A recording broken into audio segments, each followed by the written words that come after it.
Hi everyone, I'm Miranda and welcome to my YouTube channel. Today I'm going to do part 1 of my October book haul. I think that October and November have to be some of the busiest months in a publisher's calendar.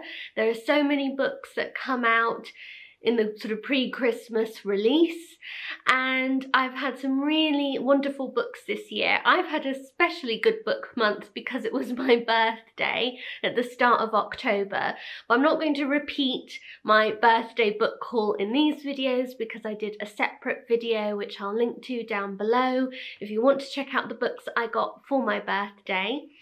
But I've also bought some books myself this month, and I've been really lucky and I've had some beautiful books sent to me by publishers that I want to share with all of you too. So let's dive right in. First of all, I was so excited to get this book, which is called The Anglophile's Notebook by Sunday Taylor.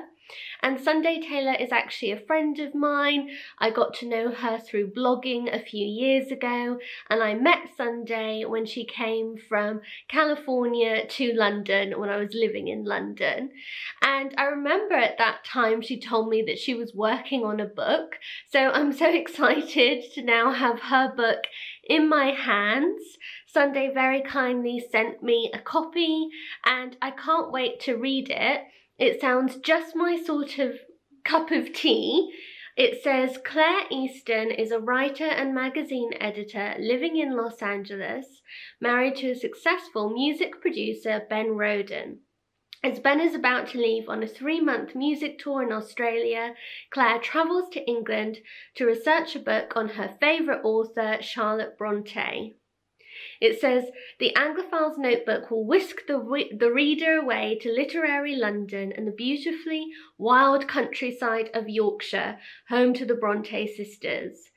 Brimming with writerly ghosts, enchanting bookstores, cosy pubs, English country gardens, and memorable characters, this novel is for anyone who has found their imaginations in the gardens of rural England or a 200-year-old bookstore in London and felt utterly alive. Well, I'm definitely that kind of person, so I really can't wait to read this. It sounds the perfect read to me, set in both London and Yorkshire, which are two places that are of course very dear to my heart. I really want to read about the Brontes this year, so the idea of a character writing a book about Charlotte Bronte, I think I'm just going to really love this. So I'm really looking forward to reading it, and thank you again to Sunday for sending me a copy all the way from California. And then this was a book I bought myself. It's called Tea is So Intoxicating by Mary Essex, and it's part of the British Library Women Writers series of books that I am enjoying. And this book sounded really fun. It's about a man who decides to set up his own tea garden, but other members of the village disapprove of this and try to shut it down, especially when they realise that this man and the woman he's living with may not be properly married. So this sounds full of sort of village drama, which I always enjoy, and I have started it and the tone is very light and witty. I wasn't initially enjoying it quite as much as I thought I would, but I think if I allow myself to just sit down and properly read this book and get really into it, then hopefully I will really enjoy it.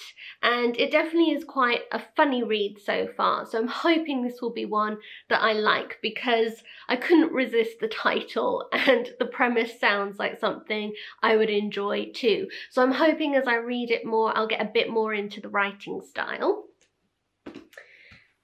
And then I was so pleased to be sent this book by head of Zeus, the publisher. It's called Life in a Cold Climate by Laura Thompson, and it's a biography of Nancy Mitford. I adore Nancy Mitford's books. The Pursuit of Love and Love in a Cold Climate are two of my favourite books of all time, and I found the lives of the Mitford sisters really fascinating. And I've read a bit about all of them, but I've never read a biography specifically on Nancy Mitford before. But she's definitely a character from history that I would like to learn more about. I always loved going to Hayward Hill bookshop in London, and Nancy Mitford worked there. So from that experience, I've always just wanted to read more about her, and this is a really very highly acclaimed biography. It actually, I think, initially came out in 2003, so it's quite old now, but it's meant to be really good. I haven't read it yet, and then this new paperback release with this new cover came out at the beginning of October, so I was so happy to be sent it. And very excitingly, there's a new BBC adaptation of The Pursuit of Love coming out in 2021, and it's starring Lily James as Linda, one of the very important characters in The Pursuit of Love, and I'm really excited about that new adaptation. I loved the old one with Rosamund Pike. I don't know if any of you saw that one. I really enjoyed that one at the time, but it definitely is time for a new adaptation now. And I really like Lily James, so I'm excited to watch it when it comes out. So I have to do a massive Nancy Mitford reread, I think, and also hopefully read that biography. And then I got this book this month called The Food Almanac by Miranda York. I featured this book in the latest Tea Reads episode. My mum did a little reading from the October section of the book, which talks about quinces. Miranda herself very kindly sent this book to me, so I was so grateful because it looks absolutely stunning. I've been really enjoying dipping in and out of it. It's one of these books that takes you throughout the year, month by month, which I love. I love seasonal books like that. And there are some fantastic contributors to this. Some people I really like are Felicity Cloak, Signe Johansson, Anya Dunk, and Regular Isuin, who have all contributed to this book. And it's a lovely collection of recipes, little essays on food. There are sort of book lists. For every month, there's a little reading list, you can see, at the end of each month, which suggests foodie books, really, but really nice suggestions. And I love books that make you want to go off and read a lot of other books too. I always really enjoy that. And as you can tell, there are some lovely illustrations all through the book as well. And I think there's some great sounding recipes. One of the recipes for October is fennel shortbread, which sounds really interesting, like fennel seed shortbread, and I would really like to try that. So it's just a really charming read, the sort of cookbook that is more the type of cookbook that you read as well as cook from. Because like I said, there are lots of little stories, essays, poems, reading lists, that sort of thing for all through the year. So I was really happy to get that one. And then I was so excited to be sent this book by the publisher too. It was published by Bloomsbury, and it's The Haunting of Almafield, a true ghost story by Kate Summerscale. I've heard so many people raving about Kate Summerscale's books. She seems to have a brilliant knack of writing non-fiction, but in a very sort of narrative style. I think she's a great storyteller, and even though she obviously researches very well, she manages to make her books not at all dry, but so that they read like a fiction book. And my mum, I think, has read The Suspicions of Mr. Witcher, and she really enjoyed that one. So I'm excited to read my first Kate Summerscale, and I think this is a book I'm sort of saving up to read over Halloween, because I think it will make a great Halloween read. It's based on the supposed haunting of a real-life woman that happened just before the outbreak of World War II. And I think it will just be a really fascinating read. So I'm really looking forward to this one. Let me know if you've read any of Kate Summerscale's other books too, because I think a lot of people are fans of hers, but for some reason I haven't read any of her books yet. So I'd like to get some other recommendations. And then this is a book that I also bought myself this month. It's The Corner That Held Them by Sylvia Townsend Warner. I really like the book Lolly Willows, which is also by Sylvia Townsend Warner. That's a great sort of Halloween type read as well. But I haven't read this book by her and I'm really intrigued by it. It's called her Masterpiece and it's set in the 14th century, I think. Yes, it says, to become a nun in the 14th century was often a business transaction rather than a spiritual calling. It is small wonder then that the inhabitants of the Benedictine convent Obe prey to worldly ambitions, frustrations, pleasures and jealousies.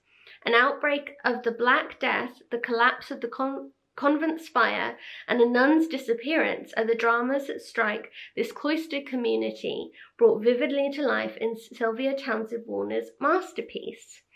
I've read just the beginning of this and it is a really shocking start to a book. I mean, talk about drama happening from the first page. It was the sort of opening that you just instantly caught up in the story and you want to keep reading. And I had to put it down because I had to read something else, but I'm really looking forward to getting back into this one because I think it will be quite a different type of book, but really interesting. And Warner is just such a fantastic writer that I'm really excited to get to this. I think it will be good. Let me know if you've read it because I haven't come across people saying much about this book actually. And I think it sounds really brilliant. Persephone Books just quite recently released a collection of her short stories too, which I've started dipping into and I'm really enjoying. So I'm keen to read more of her work generally, so I'm looking forward to this book. And then this was another book sent to me by Bloomsbury. It's The Artful Dickens by John Mullen. The Tricks and Ploys of the Great Novelist. I love John Mullen's writing. I think he's an exceptional biographer and literary critic. I love what he's written about Jane Austen's novels, and I'm really looking forward to getting into this. This is a collection of 13 essays that Mullen has written about Dickens and his books, and they seem really fun already. I like this book because it's not a sort of traditional biography. You do get a lot about Dickens's life, but because it's written as a series of essays, you can dip in and out of it.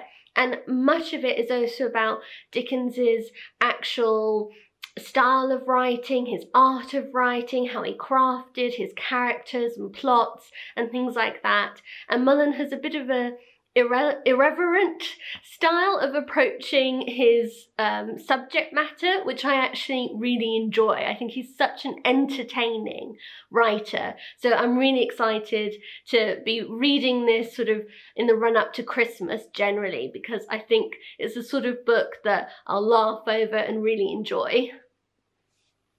And then I was sent this book by One World Publishing, and it's called The First Woman by Jennifer Nansubuga Makumbi. And this was another book that was on my wish list for October, so I feel really lucky to have been sent quite a few books from my wish list, and I'm really keen to get to this one too.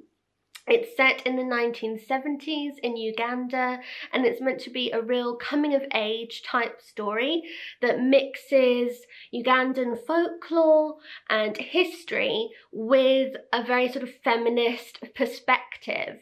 And that sounds really intriguing. It reminds me a little bit of The Girl with the Louding Voice by Abe Dare, which I really enjoyed. I think this book also has a theme of language as being quite important. So I'm really intrigued by it, and it's about a young woman coming into her womanhood, and I think it will be a very interesting read. So definitely looking forward to this one. And then this was a book I bought myself as well. It's called Falling, and it's by Elizabeth Jane Howard.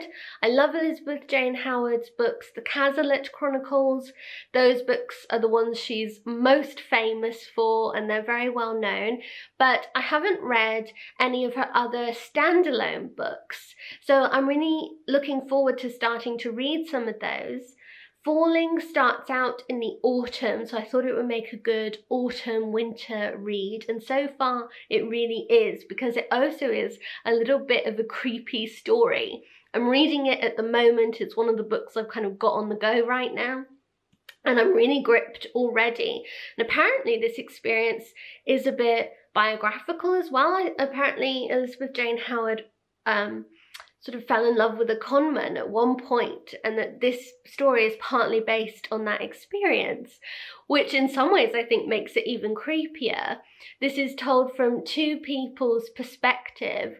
One, a man who deliberately sets out to try and find a new wife, and he wants to find someone essentially who will keep him in a very comfortable lifestyle. He's in his 60s, he's sort of living on a not very large pension, and he wants a more comfortable way of living, and he thinks that a woman can provide this. So he is very deliberately looking for his mark, so to speak, and he's living on a little houseboat on a river in the countryside, and a new woman comes to live in the village nearby him. She's a little bit outside of the village in an isolated cottage, and he notices her and instantly decides that she will make the perfect new woman for him, and he sets about both trying to charm but also to ensnare her. And it's quite creepy in a way, because this man feels that he knows women so well, and part of his knowledge comes from reading lots of books written by women. So he talks about his love of the Brontes and Jane Eyre, and it makes you think, oh my goodness, you know, if this man I met who loved Austen, loved the Brontes, seemed to know all of these books, I would probably be intrigued to begin with. But he has a very sinister motive to reading these books. And part of that is just to understand the female mind and to deliberately make himself more attractive to a certain type of woman. And the woman who is his mark, Daisy, is fairly recently divorced, but she's gone through 2 unhappy marriages. She's a famous playwright in her own right. She's got some independent money and wealth, and I'm just at the start of the story, and I'm really intrigued as to how this is all going to unfold. So yes, it's making a really good sort of twisty-turny type book for the autumn, and I hope that I keep enjoying it, because so far I really am. So that was a really great book purchase. And then I was sent this book, Pandoras Jar by Natalie Haynes. This was also on my October wishlist, so I was so thrilled to be sent this by Picador Books. And this is a non-fiction book by Natalie Haynes. She'd written 1,000 Ships, which is sitting on my shelf, which I really want to read as well, which is more of a fictional story, but this is actually non-fiction, and it looks specifically at women from the Greek myths. And I think Natalie Haynes is a really good writer, so I'm very much looking forward to getting to this. And I love the Greek myths, but it certainly is true that you generally hear the stories much more through the male perspective, and there's such an emphasis on the male god, so it will be really interesting to me to read so much more about the female goddesses in Greek mythology. And I just love this cover. I think it's absolutely stunning. So I was so thrilled to get this beautiful hardback, and I can't wait to read it. And then finally, I was sent this book by Batsford Books. It's called Textiles Transformed by Mandy Petullo, Thread and Thrift with Reclaimed Textiles. I absolutely love the work of Mandy Petullo. I have a few of her fabric collages, which I adore, and I think she's so talented. And I love her philosophy of reclaiming old fabrics and using vintage textiles as well to create new artwork or just to freshen up your wardrobe a bit. And I think that she is really talented. This book is full of so many interesting ideas. It definitely makes me want to get my needle and thread out and try to be a bit more creative with my hands, which I think is something we all like to do in the colder months. I definitely like to knit or sew, generally more in the winter time when the evenings are much longer. So I'm really looking forward to having a look at some of these projects and getting inspired for my own creativity in this way. I do so much of digital creativity in a way in terms of photography and social media that I would love to be able to create more with my hands, and this looks like such an inspiring book. But anyway, that's part one of my book haul for this month. I've decided to split this book haul into two for October.